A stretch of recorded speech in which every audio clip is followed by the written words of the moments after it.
এবার একটু নজর রাখার চেষ্টা করব সাতসনের পলতাডাঙ্গার দিকে। সেখানে কি হয়েছে, নওসাদের পথসভা হওয়ার কথা, আর সেই পথসভা হওয়ার আগেই দফায় দফায় উত্তেজনার পরিস্থিতি। বেলা যত বাড়ছে ততই উত্তপ্ত হচ্ছে পরিস্থিতি। শাসনের পলতাডাঙ্গায় নওসাদ সিদ্দিকীর সভা, আর সেই পথসভার আগেই একেবারে উত্তেজনার পরিস্থিতি তৈরি হয়েছে। দেখুন সেই ছবি আপনাদের দেখাবো ইতিমধ্যেই, যেখানে আইএসএফ তৃণমূল সংঘর্ষের খবর পাওয়া যাচ্ছে এবং যে অভিযোগ উঠে আসছে, অভিযোগের ভিত্তিতে নওসাদের থানা ঘেরাও। দেখুন সেই ছবি। জিজ্ঞাসা করেছে আইসি সাহেব কোথায়, এইটা আপনার কষ্ট হচ্ছে, ভোট দেখতে বলছেন। আমি ইংলিশ পড়তে জানি না, আমি ভোটটা কি করে দেখবো বলুন?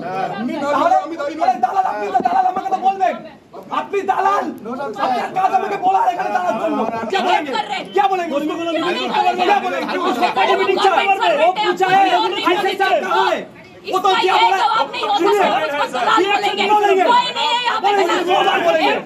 दालाल को दालाल बोलेंगे, चाहे कुछ करने तो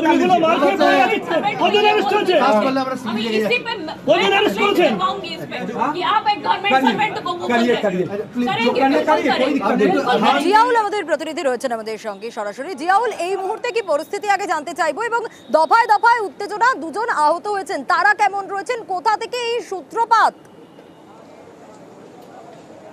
দেখো, ঘটনার সূত্রপাত হচ্ছে আজকে সকাল থেকে নওসাদ সিদ্দিক অর্থাৎ আইএসএফ নেতা, বসিরহাটের যিনি আইএসএফ প্রার্থী হচ্ছেন, তার সমর্থনে একাধিক জায়গায় স্ট্রিট কর্নার হবার কথা ছিল।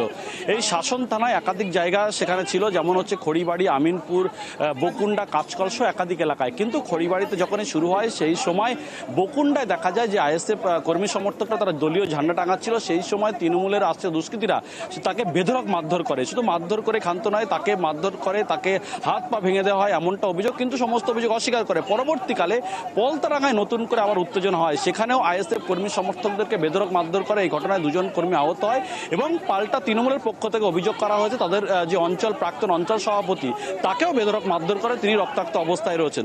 তারপরেই প্রায় মিনিট 20 পরে নওসাদ সিদ্দিকী একেবারে খড়িবাড়ি রোড ধরে শাসন থানার সামনে যখন আসে, তখন প্রচুর কর্মী সমর্থকরা তারা স্লোগান দিয়ে থাকে। এবং কেন আইএসএফ কর্মী সমর্থকদেরকে মারধর করা হচ্ছে, কেন ভয় দেখাচ্ছে, সবটাই নাকি পুলিশের দ্বারাই হচ্ছে, এমনটা অভিযোগ করছে। তারপরেই কিন্তু একেবারে শাসন থানার সামনে এই নওসাদ সিদ্দিকীর নেতৃত্বে এবং প্রচুর কর্মী সমর্থক তারা শাসন থানার সামনে অবস্থান। একেবারে জিয়াউল, একটু সঙ্গে থাকুন, যে কথা তুমি বলছিলে আরো একবার একটু দর্শকদের ছবিটা দেখাবো, যে কিভাবে তর্কাতর্কি হচ্ছিল সেই শাসন থানায়। দেখুন। আপনি দালাল, জিজ্ঞাসা করেছে আইসি সাহেব কোথায়, এইটা আপনার কষ্ট হচ্ছে, ভোট দেখতে বলছেন। আমি ইংলিশ পড়তে জানি না, আমি ভোটটা কি করে দেখবো বলুন? দালাল, আপনি তো দালাল, আমাকে তো বলবেন আপনি দালাল, আপনার কাজ আমাকে বলা এখানে দালাল বলবো। क्या बोलेंगे, क्या बोलेंगे, वो पूछा है आईसी साहब कहाँ है, वो तो क्या बोला,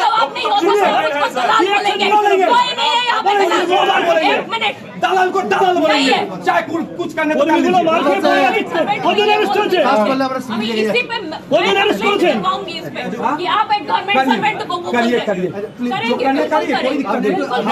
জিয়াউল আমাদের প্রতিনিধি রয়েছেন আমাদের সঙ্গে। জিয়াউল, ঠিক যে বিষয়টা জানতে চাইবো, তুমি যেমনটা বলছিলে, পাশাপাশি এই মুহূর্তে এখন অবস্থাটা ঠিক কি? দেখো, এই মুহূর্তে আমার ঠিক পিছনে শাসন থানা, এখন কিন্তু নওসাদ সিদ্দিকী এই মুহূর্তে ভিতরে রয়েছেন। এবং তুমি যেমনটি বলছিলে, অতিরিক্ত পুলিশ সুপার যখন এই নওসাদ সিদ্দিকী সহ আইএসএফ নেতাকর্মীদেরকে এলাকা পরিষ্কার সরতে বলে, সেই সময় কিন্তু তুমুল বাকবিতণ্ডা হয়। একেবারে আইএসএফ নেতা নওসাদ সিদ্দিকী সরাসরি অতিরিক্ত পুলিশ সুপারকে একাধিক মন্তব্য করে, জানি ইতিমধ্যে বাকবিতণ্ডা হয়। এই মুহূর্তে কিন্তু যে সমস্ত কর্মীরা আক্রান্ত হয়েছে, প্রায় 6 থেকে 7 জন আইএসএফ কর্মী তারা আক্রান্ত হচ্ছেন, তারা কিন্তু এই মুহূর্তে শাসন থানায় রয়েছেন। তারা লিখিত অভিযোগ দায়ের করছেন এবং অভিযোগ করার পরেও কিন্তু একেবারে সরাসরি হুঙ্কার, গ্রেপ্তার করতে হবে। কেন গ্রেপ্তার করা হচ্ছে না আইএসএফ এই তৃণমূল কর্মী সমর্থক যারা হামলা করছেন, সবটাই তো ভিডিও ফুটেজে প্রমাণ, এবং তারা নির্দিষ্টভাবে অভিযোগ করছেন, তারপরেও কেন তাদেরকে ছেড়ে দেওয়া হচ্ছে? এই ধরনের অভিযোগ তুলে এই মুহূর্তে নওসাদ সিদ্দিকী শাসন থানার ভিতরে রয়েছেন এবং প্রচুর কর্মী সমর্থক তারাও রয়েছেন, এবং তা নিয়েও প্রচণ্ড বাকবিতণ্ড হয়েছে। কেন পুলিশ শুধুমাত্র শাসক দলের দলদাস হয়ে কাজ করছে, এরকম একাধিক বক্তব্য রাখেন নওসাদ সিদ্দিকী। কিন্তু যেভাবে সকাল থেকে উত্তপ্ত পরিবেশ পরিবেশ তৈরি হয় এবং যেভাবে একের পর এক আইএসএফ কর্মীদের উপর হামলা হয়, একের পর এক আইএসএফ গ্রামে যেখানে দলীয় ঝান্ডা টাঙাচ্ছিল নওশাদ সিদ্দিকীর ডিস্ট্রিক্ট কর্নারকে কেন্দ্র করে, সেখানে কেন শুধুমাত্র আইএসএফ কর্মীরাই মার খেয়েছেন এবং পুলিশের সামনেও মারধর করা হচ্ছে এমনটা অভিযোগ তুলে তারা কিন্তু দফায় দফায় রাস্তা এবং থানার সামনে বিক্ষোভ দেখায়। এই মুহূর্তে তাদের একটাই দাবি, যতক্ষণ না পর্যন্ত তৃণমূল আসছে দুষ্কৃতীদের গ্রেপ্তার করা হবে ততক্ষণ পর্যন্ত তারা থানাতেই অবস্থান করবেন, এমনটাও হুঁশিয়ারি দিয়ে রাখলেন আইএসএফ নেতা নওশাদ সিদ্দিকী।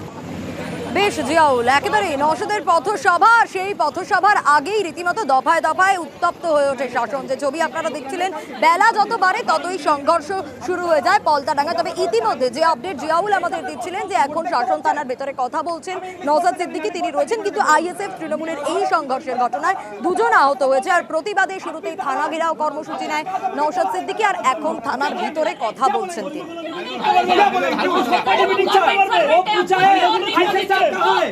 वो तो क्या बोला दलाल को दलाल बोलेंगे, चाहे कुछ करने को